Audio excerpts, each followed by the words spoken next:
C'est le coup de fil de l'actu à 7h07. Eh bien, c'est l'heure du témoignage. Et quel témoignage? Yuri Lebedev, bonjour. Bonjour monsieur. Bonjour, soyez le bienvenu sur Sud Radio. Vous êtes jeune chef d'entreprise, vous avez 33 ans. Vous venez de sauver une dame qui était en train de se faire poignarder dans le quartier de la Gare à Nice, où vous vivez. On va reprendre les choses une par une pour que chacun puisse bien comprendre ce qui s'est passé. D'abord, j'ai envie de vous dire bravo pour cet acte héroïque, Yuri. Que s'est-il passé au début? Comment ça a commencé? Vous avez entendu les cris de votre voisine depuis chez vous, hein, c'est ça? C'est ça, tout à fait. En fait, c'était pas les cris de voisine. En fait, c'était pas les cris de victime, c'était les cris de voisine à côté qui a détecté qu'il y avait un truc qui s'est passé parce qu'il y avait certains bruits. Ensuite, elle a dit que arrêtez-vous. C'est ça ce qui m'a fait en fait sortir sur le balcon pour regarder ce que passait dans notre cour. Et c'est là où j'ai détecté un individu qui était monté sur quelque chose. Je voyais pas c'était quoi. Il répétait en fait le mouvement avec sa main gauche. Le mouvement, on dirait il donnait le coup sur une tête de personne qui répondait plus sur terre. Donc pour moi c'était un bagarre entre deux voisins. Mais malgré tout, en fait, je voulais l'arrêter parce que je voyais pas que l'autre personne il s'est défendé. Donc c'était vraiment pour moi c'était un. Oui. Donc à ce moment-là, vous avez regardé au balcon, vous avez vu le geste de l'agresseur, et c'est là que vous avez compris, mais vous pensiez que c'était une bagarre, et pourtant, vous n'avez pas hésité. C'est à ce moment-là que vous descendez de votre immeuble, parce qu'il faut le dire, c'est pas une voisine de votre palier, hein, c'est une voisine de l'immeuble d'à côté, c'est bien ça. Et là, vous avez couru, vous êtes allé la voir. C'est ça, je courais au rez-de-chaussée, j'ouvre la porte, et je vois une scène, un monsieur qui est à genoux, qui tire le couteau vers moi et qui me dit en anglais de ne rapproche pas, sinon je vais te tuer aussi. Ne rapproche pas, je vais te tuer aussi. Et quelques secondes après, la dame par terre, elle me donne son nom. Je reconnais que c'était ma voisine de même immeuble. Et là, en fait, je me rappelle plus exactement comment, mais j'ai réussi à rattraper le couteau qui était vers moi. Donc, j'ai rapproché le monsieur, j'ai contouré un peu, j'ai rattrapé le couteau et après, ça s'est parti en bagarre. Enfin, je l'ai frappé plusieurs fois et je l'ai mis à terre. En fait, c'est parti en lutte et j'ai réussi de le désarmer. Oui, mais vous vous rendez compte, Yuri, à ce moment-là, que vous auriez pu y passer. Est-ce que vous vous êtes interrogé? Est-ce que vous vous êtes dit à ce moment-là, c'est pas à moi de le faire, il vaut mieux que j'appelle la police?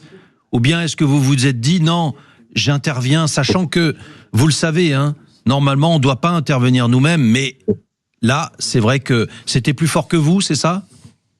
Oui, en fait, je pense que j'ai une explication, c'est que quand je descendais, je savais même pas que les personnes il était armé, mais quand j'ai vu en fait cette scène devant moi, c'est décliqué en fait. C'était plus un bagarre, c'était vraiment quelqu'un qui essayait de tuer une autre personne. Donc il y avait pas le temps en fait. C'était une question de secondes. Il y avait pas de temps de réfléchir, de négocier, de quoi. Tout était instinctif. En fait, à mon avis, j'ai eu. Quand vous avez ouvert la porte, vous avez vu l'homme avec le couteau à ce moment-là, ensanglanté. Vous avez aperçu la victime également? Oui. Non, la victime, je l'ai aperçue quelques secondes plus tard. Je le voyais pas. Il était derrière une sac. C'est ça. C'est à partir du moment où elle m'a dit que c'est elle, c'est là que j'ai compris. Et c'est en fait, j'avais pas de sentiment de peur. J'avais plutôt le sentiment négatif. J'avais le sentiment de haine. Comment ça, cette personne, il est venu chez nous dans notre maison et il essaie de menacer une personne qui habite ici.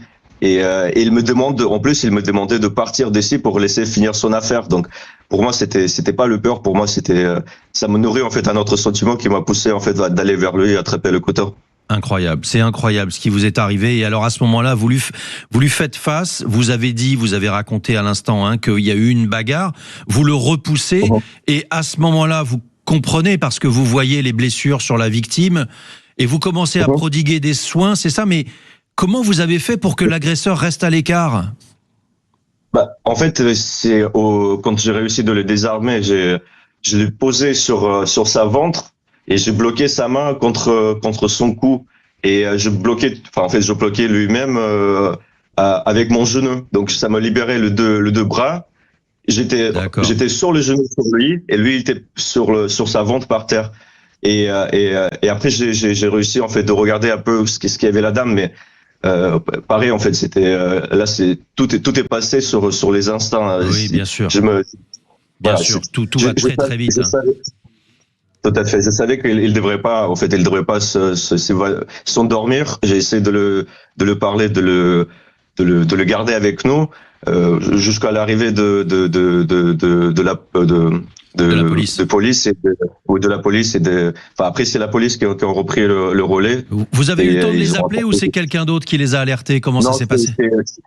C'est la même voisine qui a crié, c'est Madame Inès qui a crié. Et vous connaissiez la victime? Vous-même, vous connaissiez la victime? Oui, si, on se croise régulièrement. En fait, c'est un petit immeuble, on se connaît tous dedans. Bon. Et alors, depuis, vous avez été décoré par Éric Ciotti, le maire de la ville de Nice, de la médaille de la ville. Avec le recul, Yuri, comment vous analysez tout ça? Vous vous dites, c'était une folie, j'aurais pas dû le faire? Et en même temps, j'imagine que non, parce que vous vous dites, j'ai sauvé la vie d'une dame. Non, c'est clair. En fait, c'est clair, ça pourrait être terminé d'une autre manière et on sera pas là à discuter. Mais en fait, même aujourd'hui, si je fais un recul dessus, en fait, à mon avis, de vivre avec l'idée que à cause de malhonnêteté, il y a une personne qui a perdu sa vie et que j'ai autorisé quelqu'un à tuer quelqu'un, ça me fera peut-être beaucoup plus mal que prendre un coup de couteau sur le moment. Donc là, j'ai choisi, à mon avis, pour moi, j'ai choisi moins de mal en fait d'aider le personne. Ouais, ben vous avez fait le bon choix parce que tout s'est bien terminé. Bravo Yuri Lebedev et je vous souhaite une excellente journée. Je rappelle que vous avez été décoré de la médaille de la ville de Nice par Éric Ciotti pour cet acte héroïque. Et en même temps, je suis obligé de le dire et il faut le dire à chaque fois, c'est pas aux citoyens de faire la police. Je suis navré, navré Yuri de vous dire ça, mais c'est pas aux citoyens de faire la police et au contraire, il faut immédiatement appeler les secours. C'est mon rôle de le dire. Mais je vous sollicite. Vous pouvez. Très bonne journée, Yuri. Merci beaucoup pour votre témoignage.